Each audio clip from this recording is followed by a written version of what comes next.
Bonjour à tous, donc bienvenue pour cette conférence qui est organisée par l'AFD, l'Agence française de développement, dans le cadre, vous savez, d'un cycle de conférences auxquelles certains d'entre vous ont certainement déjà participé, des conférences dans le cadre d'un cycle des idées pour le développement et qui a donc pour thème aujourd'hui Ebola, comment s'adapter à une épidémie qui dure. Moi, je suis Claire Hédon, je suis journaliste à RFI, je fais une émission quotidienne sur la santé.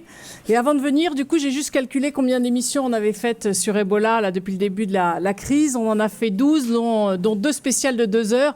Et je vous avoue quelques-unes avec le professeur Jean-François Delfraissy, bien sûr. Les 3 pays les plus touchés, vous savez, par le virus Ebola, Sierra Leone, Libéria, Guinée, s'étaient engagés à éradiquer le virus d'ici le 15 avril. On voit bien que ça ne va pas franchement être possible. C'est manifestement compliqué d'en venir à bout. Je vous propose d'abord un état des lieux de l'épidémie. Aujourd'hui, on en est où? C'est le professeur Delfraissy qui va le faire. Après, je vous propose un débat en 2 parties. Une première partie, finalement, quelles leçons on peut tirer de cette épidémie?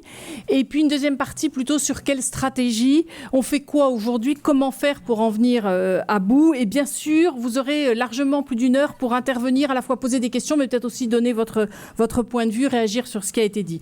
Je vous présente les intervenants autour de cette table. Le docteur Christophe Paquet, qui est chef de la division santé et protection sociale à l'AFD, le professeur Jean-François Delfraissy, donc coordinateur français de la réponse à l'épidémie Ebola, le docteur Ronny Broman, qui est ancien président d'MSF, directeur de recherche à la Fondation Médecins sans frontières et professeur associé à Sciences Po, et Dominique Marcon, qui va nous apporter un angle un peu différent, pas sur la santé, plus sur l'économie, chargé de partenariat pour la Guinée de la CIDI, qui est Solidarité internationale pour le développement et l'investissement, et membre du conseil d'administration de Crédit Rural de Guinée. Jean-François Delfraissy, je veux bien que vous preniez la parole en premier pour nous faire un peu un état des lieux de l'épidémie. Est-ce que c'est fini? Non. Non, Ebola va mieux, mais Ebola n'est pas guéri. Donc, dites-nous où on en est aujourd'hui, justement. C'est pas terminé cette épidémie, contrairement à l'image qu'on peut un peu avoir. Juste pour démarrer, peut-être une anecdote, mais qui est une anecdote vraie, puisqu'on est maintenant un peu plus d'un an du démarrage de cette épidémie, mais en tout cas de l'isolement du virus par des équipes françaises grâce à un prélèvement envoyé par les équipes de MSF. Ce sont des équipes à la fois du P4 de Lyon et de l'INSERM et de Pasteur qui ont mis en évidence qu'il s'agissait du virus Ebola. Et c'était le 30 mars de l'an dernier, vous savez qu'il y a un gros laboratoire qui est le P4 à Lyon, qui s'occupe des virus émergents et des virus de type P4, P3, P4. Et il a été fondé par la Fondation Mérieux et par M. Mérieux lui-même, et repris ensuite en charge par l'INSERM. Et il y a une réunion qui est une réunion annuelle entre le président de l'INSERM et M. Mérieux pour faire le point du fonctionnement du P4, qui par ailleurs est quelque chose qui, chaque année, coûte beaucoup d'argent et où à chaque fois il fallait se battre pour que le P4 tourne. Et je nous vois c'était André Sirota qui était PDG de l'INSERM à ce moment-là, et M. Mérieux. Et on dînait, c'était un dîner tôt, parce que M. Mérieux devait reprendre le TGV de Lyon. Je m'excuse d'être un peu long, mais ça monte, vous allez voir où je vais aller après. On reçoit un coup de téléphone de l'équipe de Sylvain Bèze, nous disant, écoutez, c'est un virus Ebola qui nous a été envoyé en fait par les équipes de MSF. Alors, premier point, ça avait été envoyé au P4 de Lyon et non pas au CDC d'Atlanta. Donc, well done, et ça veut dire que la recherche française, en tout cas, a toute sa place. Deuxième élément, ça nous a pas affolé plus que ça, et moi le premier, je le dis. C'est-à-dire que ça illustre bien quand même ce qui s'est passé. C'est-à-dire qu'un certain nombre de gens, dont quelqu'un qui s'occupe quand même de la recherche en infectieux comme moi, a dans l'immédiat pensé c'était Ebola, mais c'était quelque chose qui allait peut-être se régler relativement rapidement. Donc je fais un mea culpa que j'ai déjà fait, entre guillemets, et après, même si on a redressé le tir, mais ça montre dans quel état d'esprit nous étions. Donc en mars, ça ne nous a pas affolés, on n'a pas déclenché les sirènes d'alarme ce 30 mars 2014. Alors après, pour aller rapidement sur où on en est avec la situation sur Ebola, si vous venez à cette conférence et que vous êtes tous à des degrés divers impliqués, donc vous savez où on en est. Bon, il y a d'une part au Libéria une situation qui est quand même bien contrôlée, disons-le, même si le cas récent montre que rien n'est jamais totalement gagné. Et puis deux situations qui sont plus complexes, qui sont la Guinée et la Sierra Leone.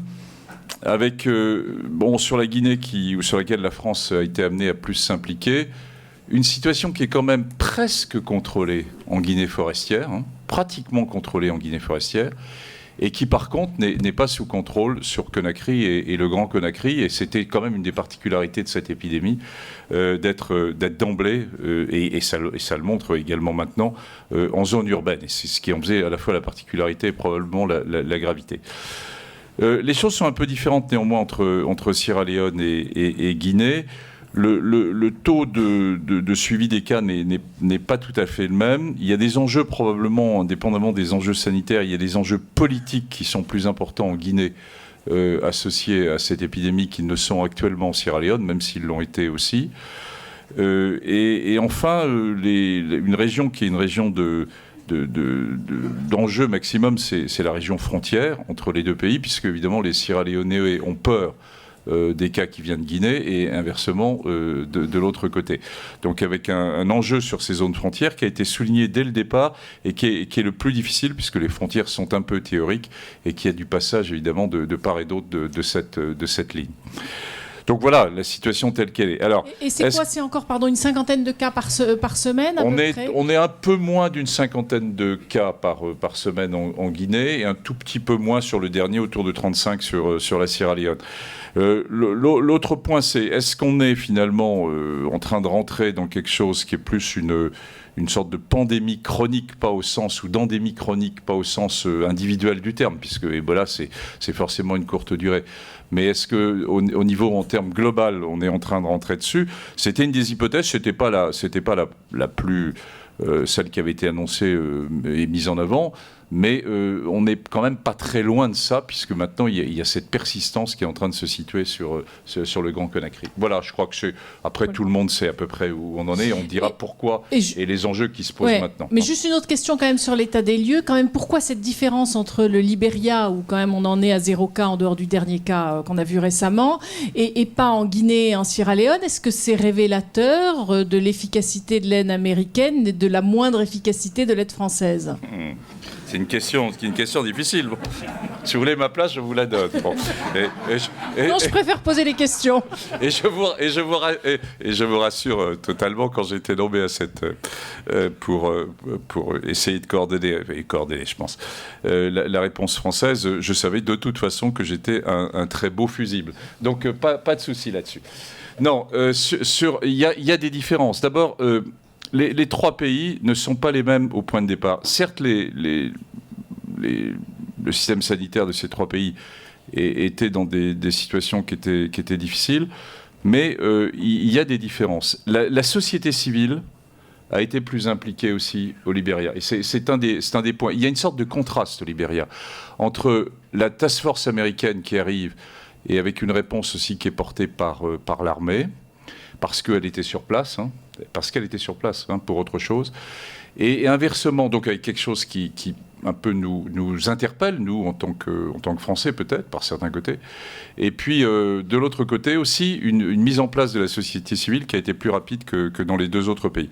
Ça, c'est un des premiers points. Le deuxième, c'est que quand on regarde la totalité des financements qui a été mis sur le Libéria, sur la Sierra Leone et sur la Guinée, quand on regarde ensuite le nombre d'habitants de ces pays, quand on regarde le nombre de cas, eh bien, il n'y a pas photo. C'est-à-dire que le pays qui a le moins reçu par des degrés divers, c'est la Guinée. Et de façon très significative par rapport au Libéria. Et d'ailleurs, la France, dès le départ, a bien souligné qu'on ne lui avait pas spécialement confié que la Guinée. Même si elle était en première ligne pour des raisons de langue, et Dieu sait qu'on l'a fait avec tout notre cœur, entre guillemets, mais on savait d'emblée que de toute façon, en termes de financement, nous ne pourrions pas suivre la route qui était menée par les États-Unis. Donc il y a ce double aspect, un aspect de la puissance de frappe américaine qui existe, il faut le nier serait ridicule.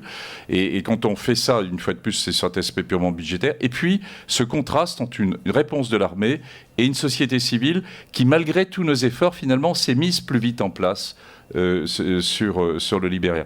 Et donc, dernier point, d'emblée sur la Guinée, C'est un pays aussi qui est plus vaste, plus difficile. N'oubliez pas que la Guinée forestière, c'est 2 jours de camion de Conakry. Hein. C'est difficile. C'était probablement les points les plus difficiles à gérer au départ pour l'ensemble des ONG qui sont installées.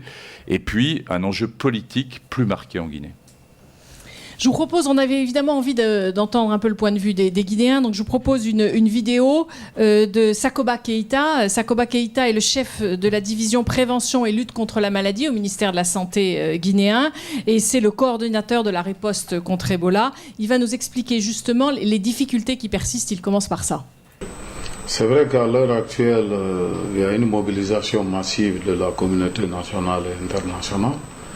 Et les principales difficultés que nous avons aujourd'hui vis-à-vis des populations, c'est encore des zones de réticence spontanée dues aux préjugés, aux habitudes que les uns et les autres ont l'habitude de faire en termes de cérémonies funèbres, en termes de traitement des corps, etc.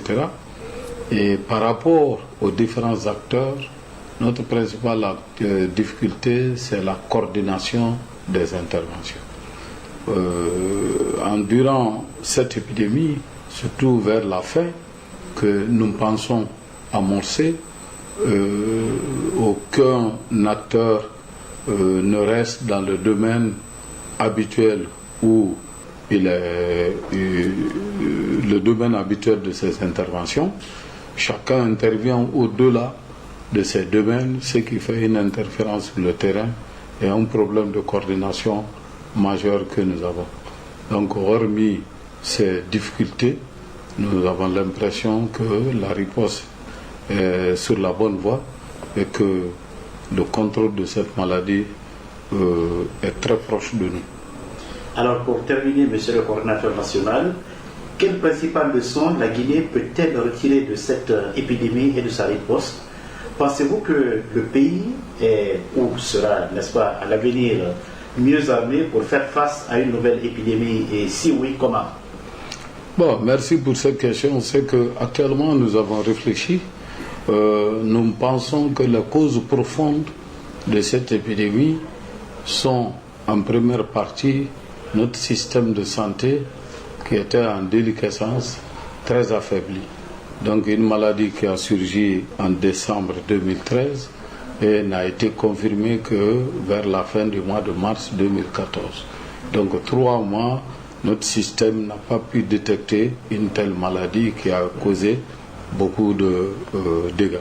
Et cette insuffisance est caractérisée au niveau des ressources humaines qualifiées, de la qualification donc des ressources humaines, et deuxièmement de nos moyens en termes de diagnostic et en termes de lieux d'isolement des malades, car les premiers cas, on n'avait pas de centre où les isoler. Donc il y a eu des réflexions comment renforcer les acquis de la riposte. Donc la première leçon que nous allons tirer, le personnel guinéen a participé à cette riposte de façon massive. Je veux parler du personnel de santé, ce qui reste un acquis en termes de formation, en termes d'échange d'expérience avec de nombreux experts qui sont arrivés en Guinée.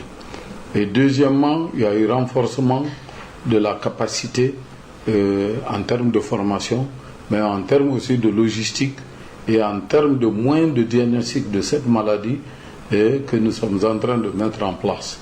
Et nous avons déjà envisagé un plan que nous avons appelé le plan CARE, c'est-à-dire de consolidation des acquis de la riposte Ebola, et qui va s'accentuer sur les aspects ressources humaines et les aspects logistiques pour que dorénavant, s'il y a des épisodes d'épidémie comme Ebola, pour que nous puissions l'étoffer.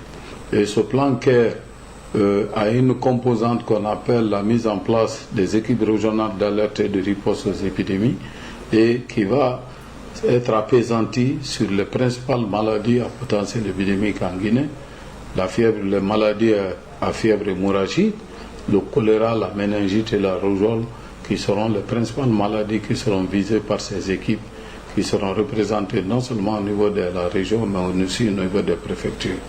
Et sans compter avec le plan de relèvement, et nous avons prévu des infrastructures de qualité pour que le niveau actuel soit relevé à partir de notre expérience de lutter contre Ebola. Merci, monsieur le coordinateur. Christophe Paquet, Sakoba Keïta vient de parler de l'état du système de santé de son pays. J'imagine que vous avez envie de réagir à ça. Qu'est-ce que cette épidémie montre justement sur le système de santé guinéen et de ces 3 pays, Libéria et Sierra Leone? Oui, merci. Je pense que effectivement, on peut rebondir sur le terme de déliquescence qu'a employé le docteur Keïta, et je remercie de sa franchise et de sa lucidité. Alors, il évoque le retard au diagnostic, et on peut aussi et sans doute parler de retard après, entre le mois de mars et le mois d'octobre, c'est-à-dire qu'une fois qu'on a fait le diagnostic d'Ebola, au moment où on a réellement réagi avec les moyens qui étaient adaptés à l'ampleur de cette épidémie, il s'est passé 6 mois, et c'est sans doute à ce moment-là qu'on a perdu du temps, entre guillemets, par rapport à la dynamique qui était en cours. Et il est clair que le système de santé était réellement là en première ligne. Alors, arrêter une épidémie d'Ebola dans des hôpitaux où il n'y a pas d'eau courante, avec du personnel qui est en nombre insuffisant, où il n'y a pas les modalités de base d'hygiène hospitalière, pas d'électricité, etc., c'est absolument impossible. Et on sait aussi qu'une épidémie comme Ebola, elle se transmet aussi par la voie nosocomiale, c'est-à-dire que le système de santé est aussi une caisse de résonance dans la dynamique de ces épidémies. Donc on avait là, pendant toute cette période, en première ligne, ce système de santé qui n'a pas été déstabilisé par Ebola, qu'il était déjà auparavant, qui était déjà déliquescent et qui était déjà en faillite. Donc ça, c'est vraiment un point essentiel. Et je dirais qu'aujourd'hui, par rapport à la question qui est posée, c'est-à-dire comment est-ce qu'on adapte les moyens de la lutte à la nouvelle donne épidémiologique, c'est-à-dire cette nouvelle donne épidémiologique, c'est des plus petits foyers, plus dispersés, sur un mode endémique. On ne peut plus se reposer sur des structures comme les CTE de substitution qu'on ne va pas pouvoir porter à bout de bras, avec des coûts de fonctionnement de 500 000 euros par mois pour un centre pendant peut-être 2 ans encore, ou je ne sais pas. Donc on voit bien que pour adapter les moyens de lutte à cette nouvelle donne épidémiologique, il faudrait aussi pouvoir s'appuyer beaucoup plus qu'on ne l'a fait jusqu'à présent sur le système de santé guinéen, avec quelque chose qui soit un mixte entre l'apport international et l'expertise additionnelle, et puis un réseau qui soit réellement un réseau qui couvrirait, y compris avec une dimension communautaire, tout le pays. Donc on voit bien que le système de santé est en première ligne. Au-delà de ça, c'est aussi tous les enjeux. On parle beaucoup d'Ebola, mais il y a bien d'autres pathologies prioritaires en Guinée. Et on voit aussi que dans ces pays, y compris en Afrique aujourd'hui, les maladies chroniques qui arrivent vont peser de plus en plus lourd sur ces systèmes de santé. Donc on est vraiment au cœur d'un enjeu majeur pour la suite. Peut-être un point important à ce stade, c'est de quoi on parle quand on parle d'un système de santé. Parce qu'on parle beaucoup en ce moment, en post-Ebola, de renforcer les systèmes de santé. Tout le monde veut renforcer les systèmes de santé. Je pense qu'il ne faut pas oublier, système de santé, c'est un système. C'est-à-dire c'est un ensemble. C'est un ensemble avec un certain nombre de composantes. Bon, pour l'OMS, on a 6 piliers qui sont les infrastructures, les ressources humaines, les équipements, les médicaments, la gouvernance, les systèmes d'information. À cela, il faudrait ajouter aussi la capacité de la population à accéder à ce système de santé, c'est-à-dire le coût de la santé et les mécanismes solidaires, que ce soit des mutuelles ou des assurances, qui permettent de prendre en charge ce coût de la santé. Donc c'est cet ensemble, et cet ensemble, c'est un peu comme une voiture, c'est-à-dire s'il manque un pneu ou le chauffeur ou de l'essence, même si on a tout le reste, ça ne marchera pas.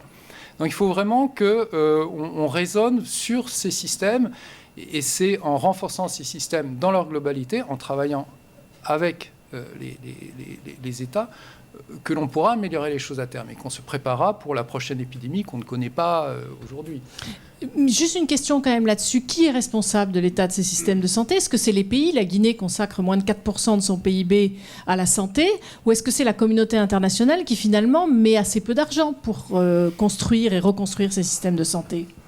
Alors, c'est clair qu'aujourd'hui, la santé est sous-financée en Afrique de manière extrêmement profonde. Alors, les États africains s'étaient engagés en 2001 à consacrer 15% de leur budget national à la santé. Aujourd'hui, je pense qu'il y a l'Afrique du Sud, le Rwanda, peut-être un ou deux pays anglophones qui le font.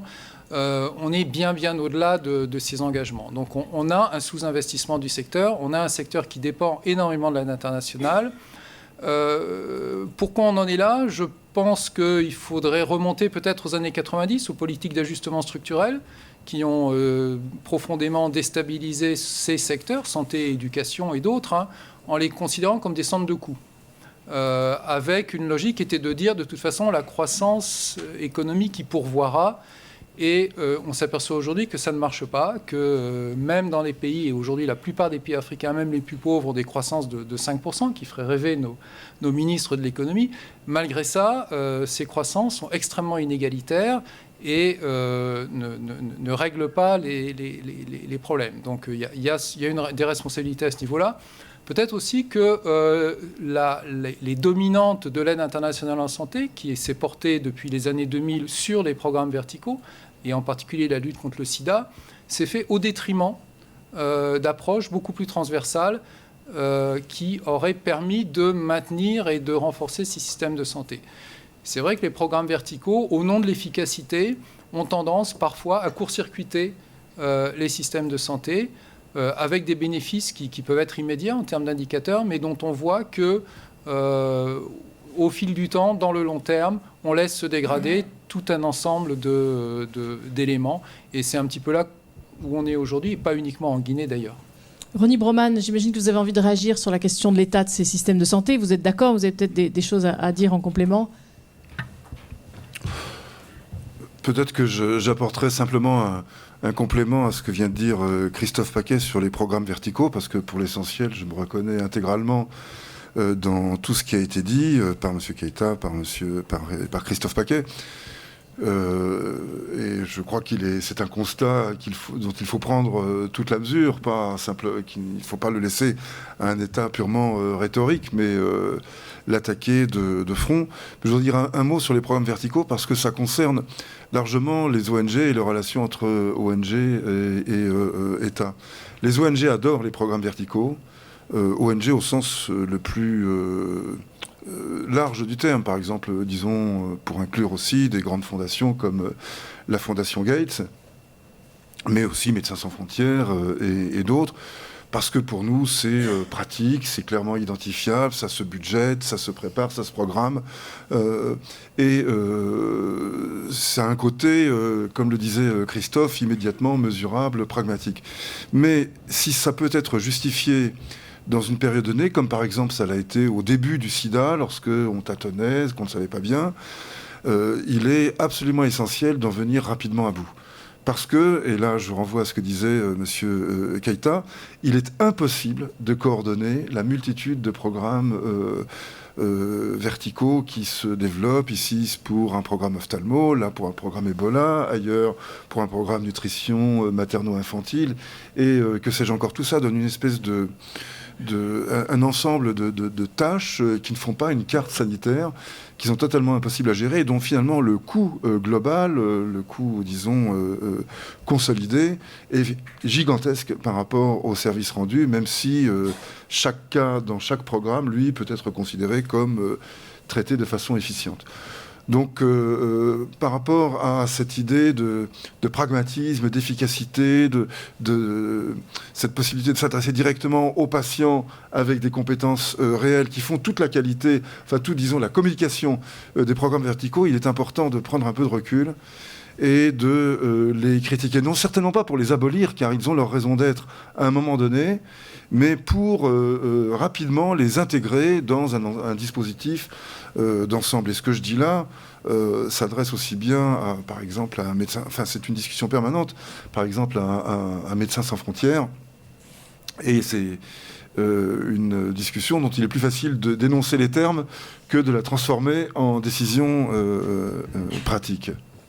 MSF s'est senti quand même assez seul au début de cette épidémie d'Ebola, très critiqué alors à la fois par le gouvernement guinéen et par l'OMS. Ça a été difficile. Oui, en effet. C'est quelques mois difficiles. Ça a été difficile, notamment parce que le régime épidémique qu'on a vu se développer avec Ebola différait de ce que l'on connaissait auparavant. Et lorsque MSF annonce que l'épidémie est maintenant en capitale et qu'elle est en train de passer progressivement hors de contrôle, les éléments qui permettent d'étayer cette affirmation sont encore relativement fragiles. Et ce que nous rappelait Jean-François Delfraissy au début, à savoir sa propre hésitation, enfin en tout cas l'absence de prise en compte, l'absence de prise de mesure de la gravité des choses, me semble, enfin je ne veux pas ni accabler, ni exonérer quiconque, c'est pas mon rôle, il ne s'agit pas de distribuer des bons et des mauvais points, mais il me semble que ça peut se comprendre. Parce que nous avons tous un cerveau statistique, nous raisonnons en fonction des expériences précédentes. Jusqu'alors, le profil Ebola était un profil feu de paille. Alors, on reproduisait le schéma. Il a fallu qu'à l'épreuve des faits, on s'aperçoive que ce schéma-là était démenti. La réalité nous réserve toujours du nouveau. L'expérience a ses limites. Eh bien, voilà un exemple supplémentaire. Là où je pense qu'il y a un vrai problème, c'est non pas, disons, au mois d'avril, lorsqu'en effet, MSF se sentait très seul, mais c'est plus tard, lorsqu'il devient clair que ça flambe, voilà, et que là, rien n'est fait. Donc juin, juillet, et il faut attendre le 8 août. Et là, MSF a très fortement critiqué l'OMS. MSF a très fortement critiqué l'OMS. MSF a été critiqué pour son côté alarmiste, catastrophiste, alors que là, il semblait vraiment... enfin, les faits parlaient d'eux-mêmes, si on peut dire. Et c'est là qu'il faut commencer à voir quels sont les bilans critiques qu'on peut tirer de la réaction des institutions internationales, car, comme ça a été rappelé, c'était le rôle primordial des institutions sanitaires locales que de réagir. C'est à elles que revient la mise en place d'un système d'information sanitaire et d'accueil des patients, et ce rôle n'a pas été tenu, c'est évident, j'y reviens pas, mais en tout cas, c'est quand même c'est l'essentiel de la leçon à tirer. Tout le reste viendra en plus de cela, mais sans les systèmes de santé locaux, rien de sérieux ne sera fait pour Ebola comme pour d'autres pathologies, qu'elles soient infectieuses ou non. Donc ça, c'est absolument primordial. Et à l'OMS, du côté de l'OMS, je crois qu'il faut voir deux aspects très, très différents, au-delà de cette lenteur initiale mais explicable, là où ça devient inexplicable, enfin en tout cas injustifiable, c'est lorsqu'il est clair que donc, la pathologie se répand. Alors l'OMS a été privée d'une partie de ses ressources, notamment dans le domaine des maladies émergentes, comme si on avait voulu non seulement, disons, couper... enfin, c'était vraiment le domaine primordial. Enfin, un des domaines primordiaux, parce qu'il n'y a pas de domaine primordial en matière de santé, il y a toujours des priorités concurrentes. Mais en tout cas, c'est l'une des priorités. Et celle-ci a été littéralement amputée, avec, disons, depuis 2008, depuis la crise financière. Donc quand on se retrouve avec de l'expertise, avec des moyens logistiques, avec des moyens humains en moins, on peut difficilement attendre que l'institution concernée en fasse plus. Donc là, il y a une responsabilité des bailleurs de fonds vis-à-vis de l'OMS. Et cette critique adressée à l'OMS, elle s'adresse en réalité aux donateurs de l'OMS, plus qu'à l'OMS elle-même, qui n'en pouvait mais qui a regretté ces coupes sombres. Mais par ailleurs, il y a un problème interne à l'OMS, qui était par exemple la totale dévotion des représentants locaux de l'OMS au ministère de la Santé locaux, lesquels ministères de la Santé étaient peu empressés de déclarer une épidémie, car face à une épidémie, on a toujours les mêmes réactions, la sur- ou la sous-réaction. Surréaction type grippe A en France en 2009, énorme gaspillage pour des raisons politiques assez claires, mais enfin, qui ont leurs conséquences, à la fois budgétaires, mais aussi du point de vue de la confiance ou de la méfiance qu'ils inspirent, ou bien la sous-réaction, on ne veut pas savoir, on compte sur une bonne fortune pour redresser tout cela. C'est pourquoi il faut une sorte d'intermédiaire neutre, de point de vue d'experts, détaché des contingences, des influences, des champs de force politiques, pour affirmer un certain nombre de réalités qui peuvent être déplaisantes et les situer au bon niveau. Je veux dire que ni pour la grippe A dans le domaine de la surréaction, ni pour Ebola dans celui de la surréaction, l'OMS n'a été vraiment exemplaire. Mais là, on est au-delà du non-exemplaire. On est dans une sorte de caricature de ce qu'il ne faut pas faire, dans la dénégation totale de la réalité. Alors des sanctions ont été prises déjà, mais elles sont insuffisantes. Et il y a toute l'OMS Afrique qui est à revoir de ce point de vue-là, car c'est un enjeu absolument primordial que d'arriver à maintenir, et je termine là-dessus, d'arriver à maintenir une institution qui puisse être dotée d'un certain capital de confiance. Car la dimension immatérielle de la gestion de toute épidémie, on y reviendra tout à l'heure, y compris d'ailleurs pour ce qui concerne MSF, car il y a aussi des choses à dire sur, comment dire, de manière critique vis-à-vis d'MSF. Mais une des dimensions immatérielles de la gestion de toute épidémie, c'est la confiance. La confiance dans les autorités sanitaires locales et internationales, c'est-à-dire celles qui donnent des directives, et directives auxquelles la population peut attacher une certaine importance, car une épidémie, ça crée toujours l'angoisse. La seule véritable peur universelle, c'est la peur de la maladie, la peur des épidémies. Qui dit angoisse dit vulnérabilité à toutes sortes de rumeurs, d'interprétations plus ou moins pertinentes de la chose. Alors on n'en vient jamais à bout, mais pour lutter contre ce genre de phénomènes sociaux inévitables, enfin qui se produisent absolument partout, et cela, qu'on ait une population totalement alphabétisée ou non, c'est à la marge que ça varie et pas au centre, et bien pour cela, il faut avoir des autorités qui disposent d'une réelle confiance de la population. On peut dire que ce n'est pas le cas ni pour les gouvernements, ni pour l'OMS. Alors il y a un gros travail à faire. Ça va mettre du temps pour établir la confiance. Vous avez évoqué cette question de la peur. La peur, entre autres, de la Guinée, c'était justement les répercussions économiques. Et les répercussions économiques, on va le voir avec vous, Dominique Marcon, elles ont été quand même importantes. Quel a été l'impact de cette épidémie au point de vue économique ? Merci. Elles ont été importantes et elles seront importantes parce qu'elles ne sont probablement pas terminées. Donc quelques indications rapides pour savoir de quoi on parle. La Guinée, c'est un pays de 12 millions d'habitants dont la population est rurale pour les 2/3 et qui est un pays dont le PIB par habitant est entre 500 et 600 euros par an. En termes d'IDH, d'indice de développement humain, c'est quand même le 179e pays sur 187. Donc tout à l'heure, le professeur Delfraissy parlait d'un pays difficile. C'est en effet un pays difficile. Et je trouve que c'est intéressant aussi de citer que, en termes de corruption, l'indice de perception de la corruption de Transparency International le note à 25 sur 100, 0 étant totalement corrompu et 100 très intègre. Donc vous voyez où se situe la Guinée.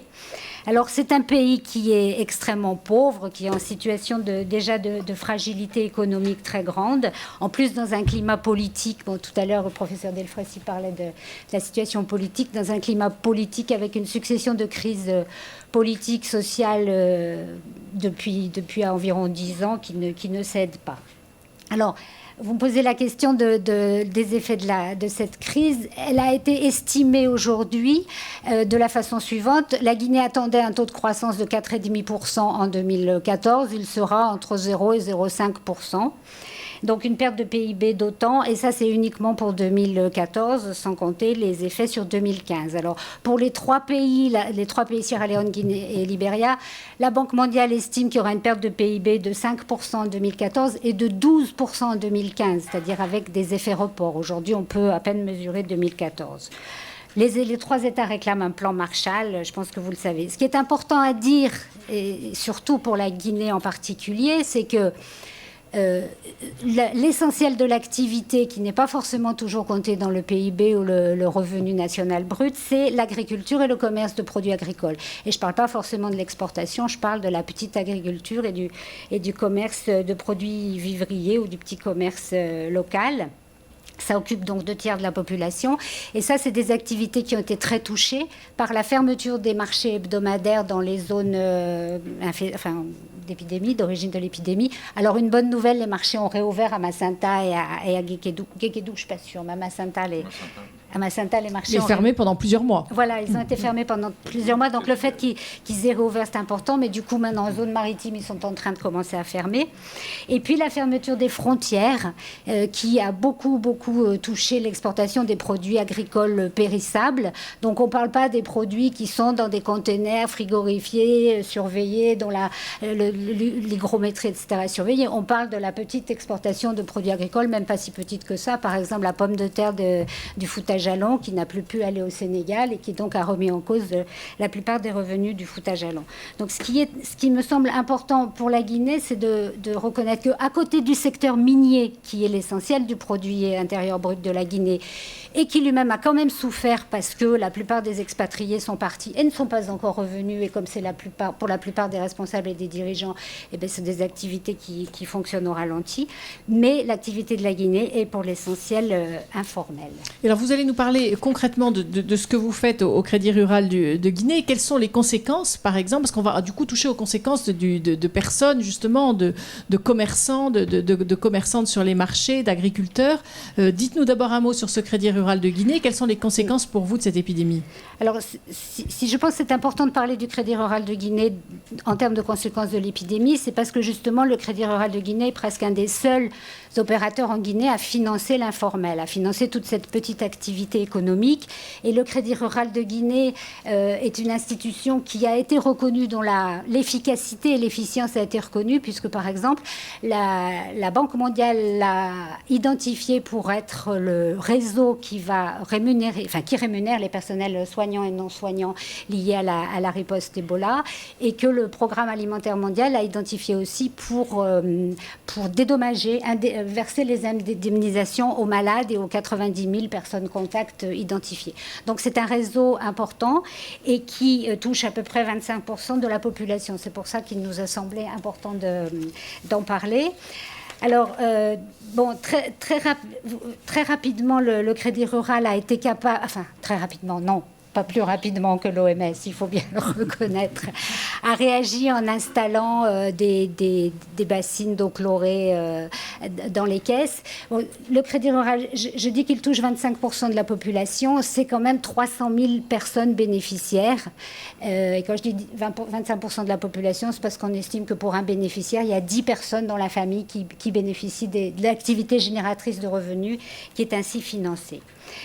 Donc le Crédit Rural alors peut-être ça fait partie de toutes les actions qui sont mal coordonnées, mais le Crédit Rural a essayé de faire sa part comme le colibri, enfin un peu plus que le colibri, c'est-à-dire de prendre la température dans les caisses qui étaient le plus concernées, et puis de faire des tournées de sensibilisation de tous ses associés et de tous ses clients, et chaque fois qu'il allait dans une zone, il prenait contact avec les personnels de santé pour faire la tournée de sensibilisation avec eux.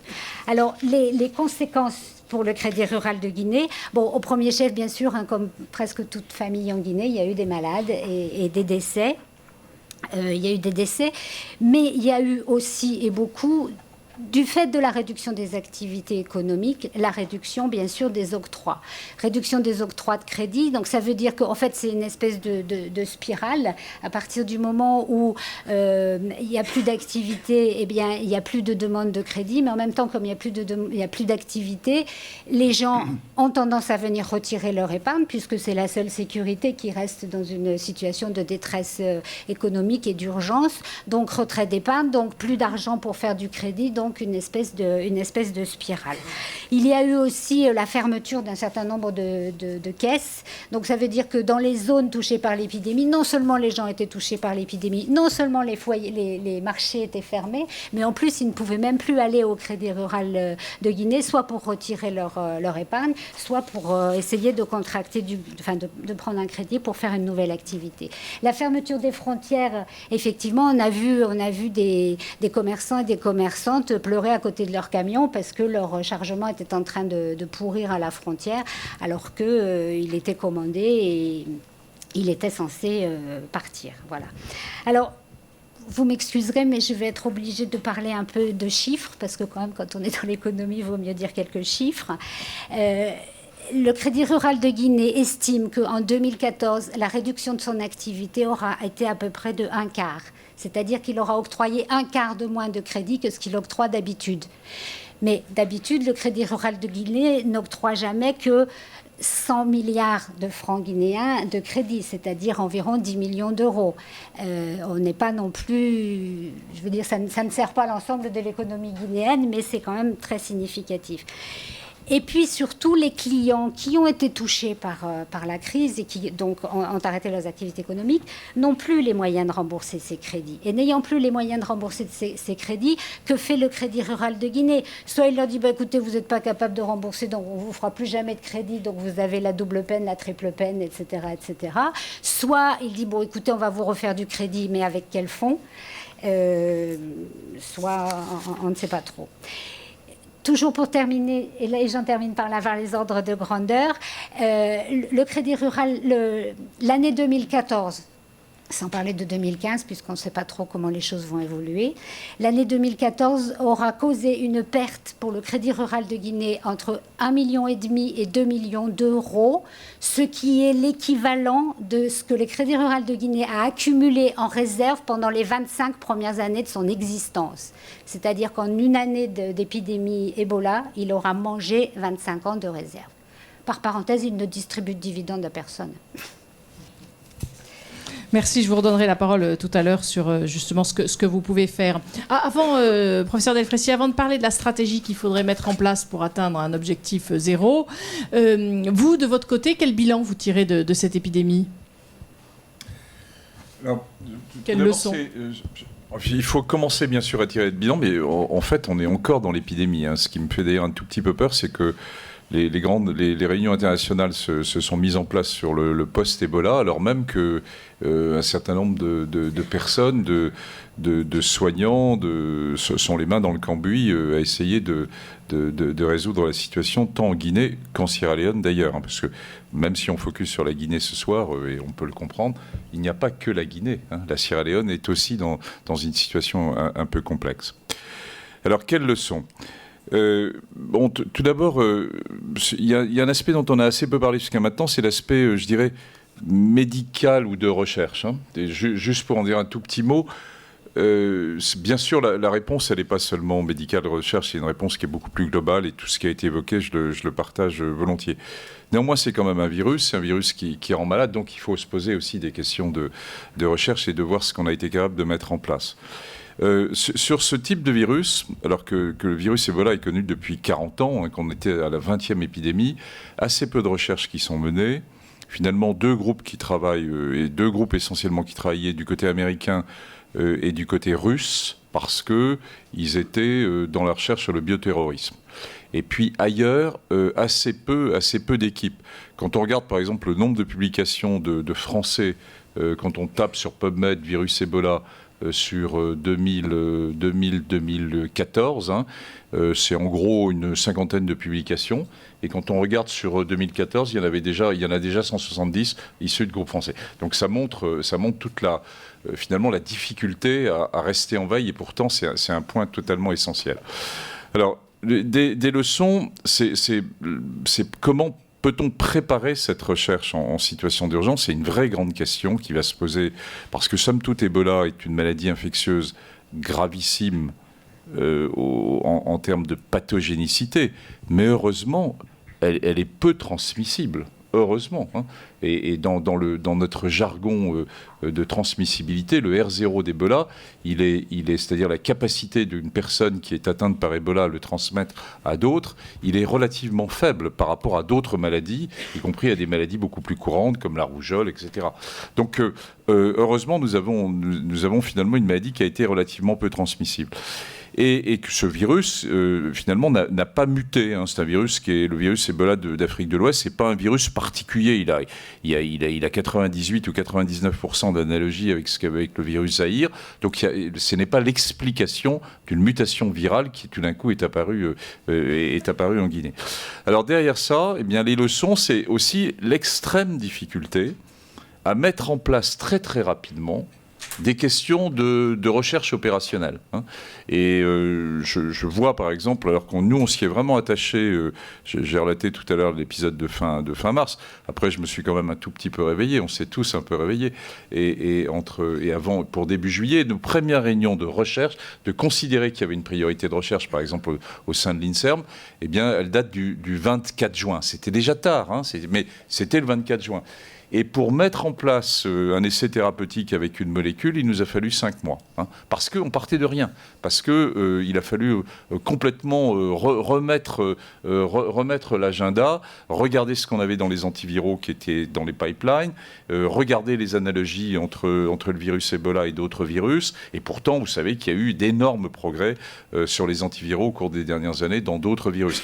Donc ça montre aussi, malgré qu'on soit très pushy à un moment donné, trop tard, mais très pushy, eh bien, c'est compliqué parce que mettre des questions de recherche opérationnelle en cas de grande crise sanitaire, ce n'est pas facile. Et c'est une des leçons qu'il faudra tirer, car imaginez si on avait eu une pandémie beaucoup plus infectieuse et avec une infectiosité qui serait beaucoup plus grande. Sur les vaccins, les 2 vaccins dit actuellement GSK et Merck, mais qui en fait n'étaient pas des vaccins des grandes compagnies pharmaceutiques. Ça avait été développé par la recherche publique canadienne et par un financement du NIH américain, et d'armée américaine, étaient déjà présents.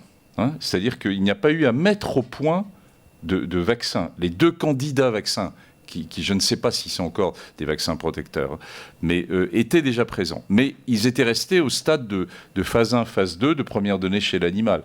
Mais c'est parce qu'ils étaient présents que, somme toute, les premiers essais vaccinaux ont pu démarrer à partir de fin septembre, début octobre. Mais voyez que maintenant, on est 6 mois plus tard, et les phases de phase 3, c'est-à-dire les phases qui permettent de dire si un vaccin est protecteur en termes de santé publique, et ce n'est pas seulement s'il induit une réponse immunologique et qu'il est bien toléré, eh bien, je ne sais pas si on va pouvoir y répondre, puisque par exemple sur le grand essai qui était mené par le NIH au Libéria, eh bien, compte tenu du petit nombre de cas qu'il y a maintenant, et tant mieux d'ailleurs, de cas d'Ebola, eh bien, la protectivité, l'effet protecteur du vaccin va être extrêmement difficile à démontrer. Et d'ailleurs, c'est pour ça qu'on va organiser un certain nombre de partenariats. Autre point. Ça veut dire les Américains vont venir faire des essais sur ces vaccins en Guinée ? J'en reparlerai après. Je veux finir l'autre point. L'autre point clé, qui est souligné par tout le monde, c'est l'innovation thérapeutique dans les tests diagnostiques. C'est ce qui a manqué au départ, puisqu'il y avait ces fameux patients suspects, puis ensuite ces patients qui étaient les patients contact, et enfin les patients atteints d'Ebola. Bon, c'est une technique dite de PCR, donc une technique de biologie moléculaire, qui existait déjà dans un certain nombre de laboratoires africains, puisque c'est comme ça et c'est une des retombées d'ailleurs de tout ce qui a été fait autour du VIH. Il n'y a pas que de mauvais côté au côté vertical, mais qui était longue, qui était quand même sur un tout petit nombre de laboratoires. Bon, et ce qu'on manquait, c'était de tests rapides, assez fiables, etc. Ça a été considéré comme une des priorités d'avoir un certain nombre d'outils génériques en termes de diagnostic. Eh bien, les premiers qui commencent à sortir, ça va être, après une évaluation à la fois de sensibilité, de spécificité, de reconnaissance d'un certain nombre de marqueurs et de critères par l'OMS, c'est seulement maintenant, ça va être fin avril. Les premiers datas vont sortir fin avril. Ce qui montre que, je dirais, il faut... La crise sanitaire, elle doit être très largement anticipée. En fait, elle se prépare avant la crise sanitaire elle-même. Et je reviens à votre question initiale. Finalement, quelles leçons tirer ? Eh bien, je dirais que, bien sûr, il y a Ebola, mais qu'Ebola, somme toute, c'est très lourd, et tous ceux qui sont encore dedans, c'est extrêmement lourd. Mais c'est une épidémie qui est, somme toute, pas si sévère que ça. Et la grande leçon à tirer, c'est que nous aurons une épidémie sévère. Nous aurons, je suis prêt à le parier, je serai un très vieux monsieur à ce moment-là, mais je suis prêt à parier que nous aurons une épidémie sévère. Et donc, tout l'enjeu est maintenant de se mettre en condition pour profiter d'Ebola, pour envisager, bien sûr, la reconstruction des systèmes de santé, qui est la priorité immédiate, et il y a toute une problématique qui est autour de ça, mais aussi de penser à prévenir et à préparer ce qui pourrait être une épidémie plus sévère, pas seulement au sud, mais aussi au nord. Juste une dernière question pour être bien sûr de comprendre. Pour l'instant, on n'a pas encore finalement de vaccin qui soit efficace, de traitement qui marche très bien. Les premiers résultats ne sont pas encore très concluants. Alors, on a des pistes. Si, on a des pistes. Alors, si on prend les 3 points, traitement, vaccin et test, sur médicaments, donc l'INSERM a testé avec MSF, avec la Croix-Rouge, avec Alima, c'est d'ailleurs assez intéressant, comment on construit de la recherche aussi avec les grandes ONG. C'est aussi un élément nouveau parce qu'on passe par des hauts et des bas du côté des ONG et du côté des institutions de recherche. Mais je pense que c'est un élément très important dont il va falloir tirer des leçons. Parce qu'on l'a moins vécu finalement dans le sida que dans ces crises sanitaires. On a un premier médicament qui est une première piste avec le favipiravir, qui n'est pas le magic bullet, qui permet pour un certain nombre de patients de réduire la mortalité. Et on pensait d'emblée que de toute façon, ce qui marcherait, ça serait une combinaison de ce type de médicaments. Dans le même temps, et MSF l'a d'ailleurs reconnu, et bravo de le reconnaître publiquement, les conditions de prise en charge symptomatiques des patients se sont beaucoup améliorées. C'est-à-dire que quand vous avez une diarrhée avec plusieurs pertes de litres d'excréments ou finalement d'eau par jour, bien déjà être capable d'avoir un traitement symptomatique de ce type permet de réduire la mortalité. Et la prise en charge et l'amélioration de la mortalité, c'est fait. Donc nous avons un premier médicament, une deuxième combinaison de médicaments avec le Zemap qui va bientôt démarrer en Guinée. C'est un partenariat entre l'INSERM et le NIH. Et enfin, troisième stratégie qui est en cours d'évaluation aussi, qui est avec les plasmathérapies à partir de sérum de convalescents. Là aussi, c'est quelque chose sur lequel on aura des données. Mais après, finalement, tout ça, on va avoir ça, mais je dirais pour fin mai, y compris les premières données de combinaison, eh bien, on aura à peu près fait le tour de ce qu'on sait en termes de médicaments. Sur vaccin, je vous l'ai dit tout à l'heure, on a de bonnes données de phase 2, c'est-à-dire de phase de tolérance et d'immunogénicité. Et en termes de protection, 2 grands essais sont démarrés. L'un en Guinée par l'OMS, qu'on appelle un essai en ceinture, le Ring Trial, qui est à partir de personnes touchées, de voir leur entourage, de les vacciner, soit prématurément, tout de suite, soit plus tard, et de regarder ce que fait un vaccin en termes protecteurs, soit un essai en population générale avec les 2 vaccins versus un placebo, qui était mené au Libéria et qui va maintenant, et je réponds à votre question, être mené en partenariat entre l'INSERM et le NIH en Guinée à partir de la mi-mai probablement. Donc voilà où on en est. Ronnie Broman, vous pensez quoi de tous ces essais ? J'imagine que vous avez envie de réagir.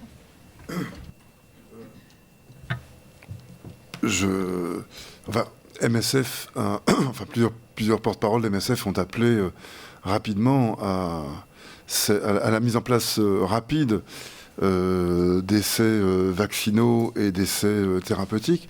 Mais il faut bien être conscient qu'on se heurte à des habitudes, à des risques qui sont, à des menaces potentielles qui sont pas faciles, qui sont toujours plus faciles à considérer après coup que avant. Par exemple, le bilan total de l'action de MSF reste encore, le bilan précis, pardon. Il y a un bilan d'ensemble qui a été tiré, mais il y a des aspects précis qui restent encore à déterminer. Par exemple, nous avons eu l'offre par les Japonais de 10 000 comprimés de favipiravir, je crois.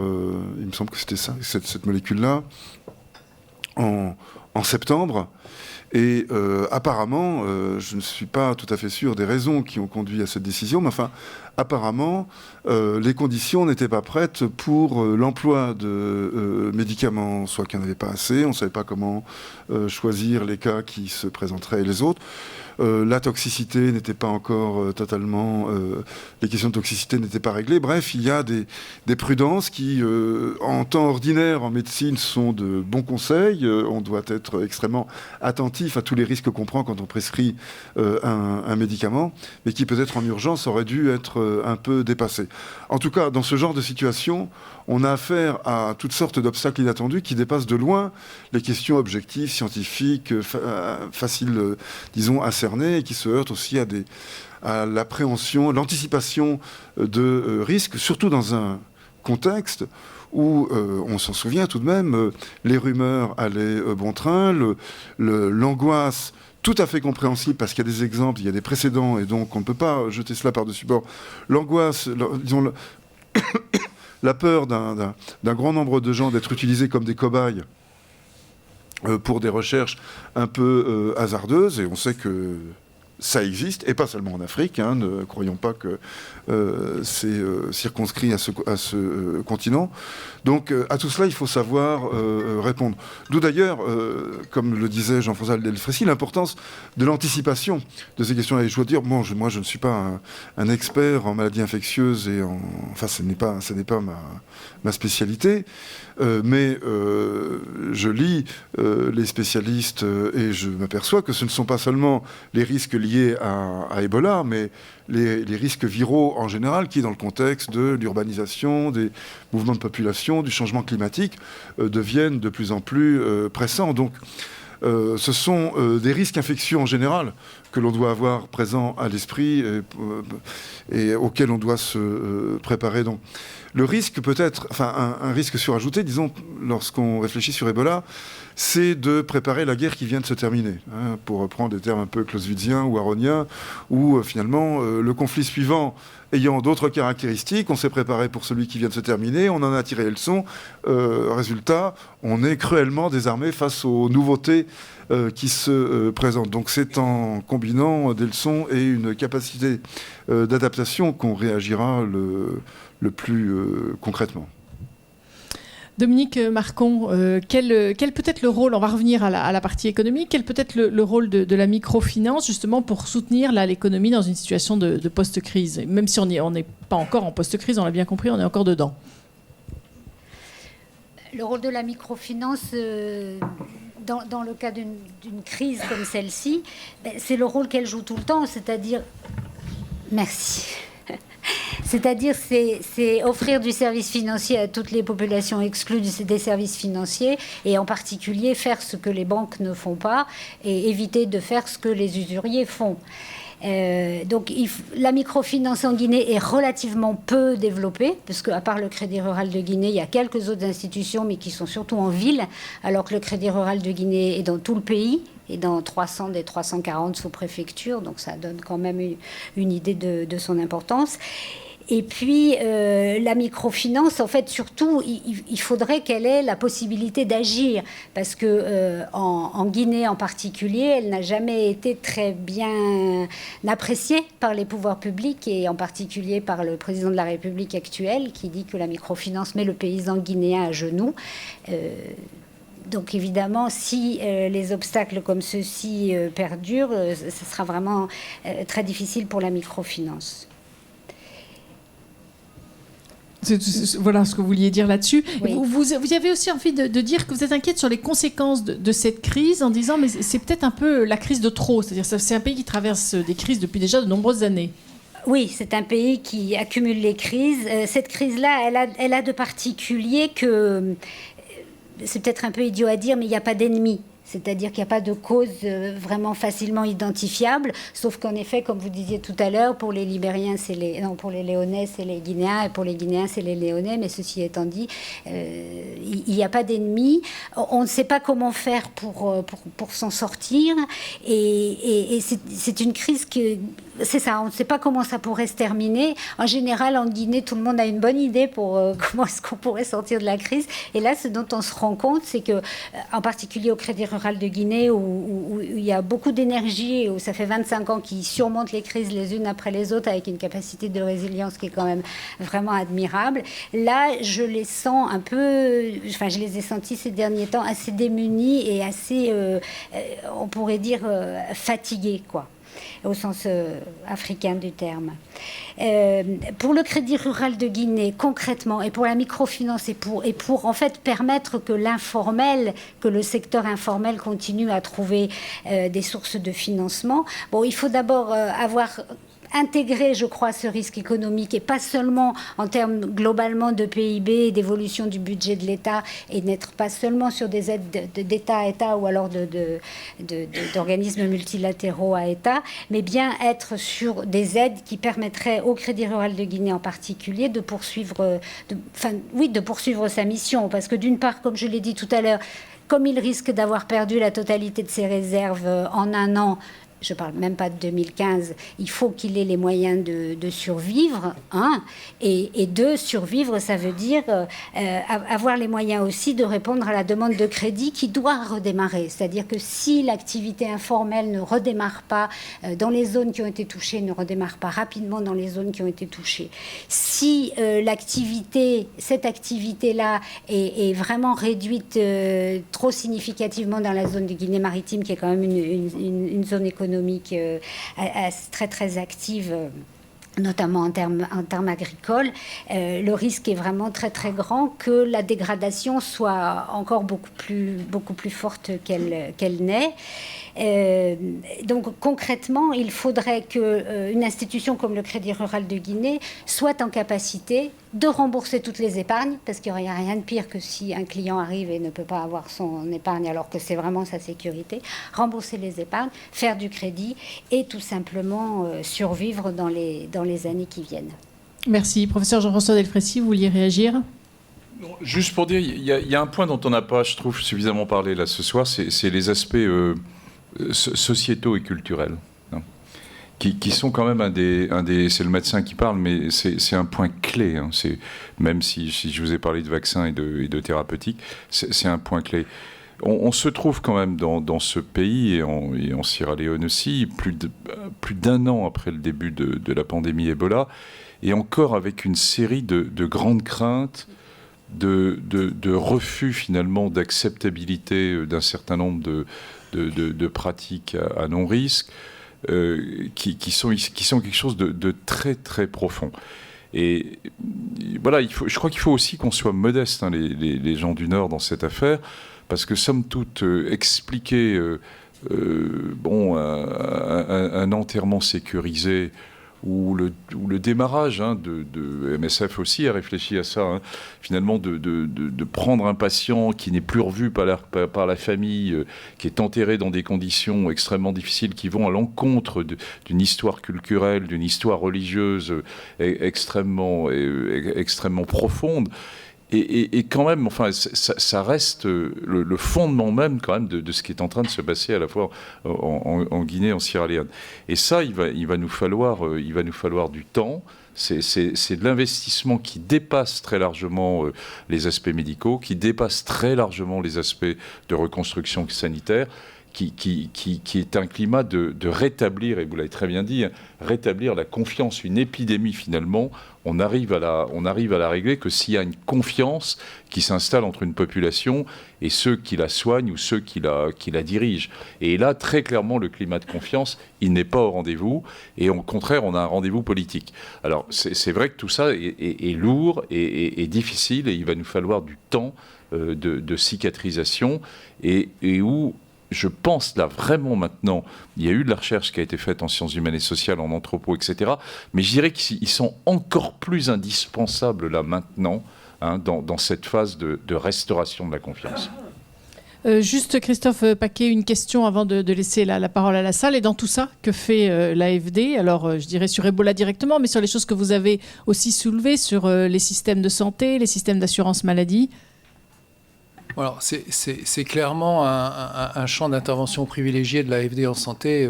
C'est vraiment, je dirais, dans l'ADN de l'AFD d'intervenir pour renforcer les systèmes de santé dans toutes les dimensions que j'ai rappelées tout à l'heure, et de travailler en tant qu'agence bilatérale avec les ministères de la Santé en l'occurrence, ou un certain nombre d'acteurs des pays dans lesquels on intervient. Donc c'est quelque chose qu'on fait en Guinée actuellement en accompagnement de la réponse à Ebola, plus spécifiquement donc dans la région de Nzérékoré, et qu'on espère pouvoir, à la mesure de nos moyens, bien évidemment, poursuivre et amplifier. Peut-être pour terminer, alors moi ce qui me frappe, c'est notre capacité collective à baisser la garde par rapport à ces risques épidémiques qui ne sont pas une surprise. On pourrait se projeter 10 ans en arrière, on avait l'épidémie de SRAS, le début de la grippe aviaire, un certain nombre de choses qui ont été mises en place avec le renforcement, le règlement sanitaire international, et à ce moment-là, une OMS qui était en situation et qui réagissait bien et qui s'était dotée d'un certain nombre de bras armés. On a démonté tout ça pour un certain nombre de raisons qui sont multiples, économiques, politiques et autres. Et on voit bien qu'on a une capacité collective à sous-investir ce champ de la santé qui reste fondamental et qu'on doit vraiment remettre au cœur. On parle beaucoup de développement durable aujourd'hui. Il n'y aura pas de développement durable sans développement sanitaire et social. C'est simplement pas possible. Donc il faut vraiment... c'est vraiment l'un des enjeux. Et donc l'année 2015, comme vous le savez, c'est l'année où... on va se doter de nouveaux objectifs du développement durable, donc, et donc on est dans cette année de discussion et d'élaboration de ces objectifs. Donc l'un de ces objectifs, c'est la couverture universelle en santé qui intègre les deux dimensions de renforcement de l'offre de soins, mais aussi d'accessibilité financière pour les populations. Et au cœur de la couverture universelle de santé, je pense qu'on est vraiment dans ce contrat de confiance, j'aime beaucoup le mot confiance qui a été prononcé. La couverture universelle en santé, c'est vraiment ce contrat de confiance entre un service de santé et une population. Et à partir du moment où ce contrat de confiance est mis en place, en temps de paix, entre guillemets, lorsque la guerre arrive, alors c'est Ebola, ça peut être autre chose, on ne sait pas ce qui va arriver demain, on peut s'appuyer sur ce contrat de confiance, on peut s'appuyer sur ce dispositif. Et quel que soit, je dirais, le niveau de sophistication du système de santé, on n'a pas besoin pour ça de scanners, d'IRM et de choses comme ça. On a vu des pays faire des choses extraordinaires avec de bons réseaux de santé publique et cette confiance avec la population. À ce moment-là, on sera en mesure de faire face à ce qui arrivera. Voilà, je voudrais terminer là-dessus.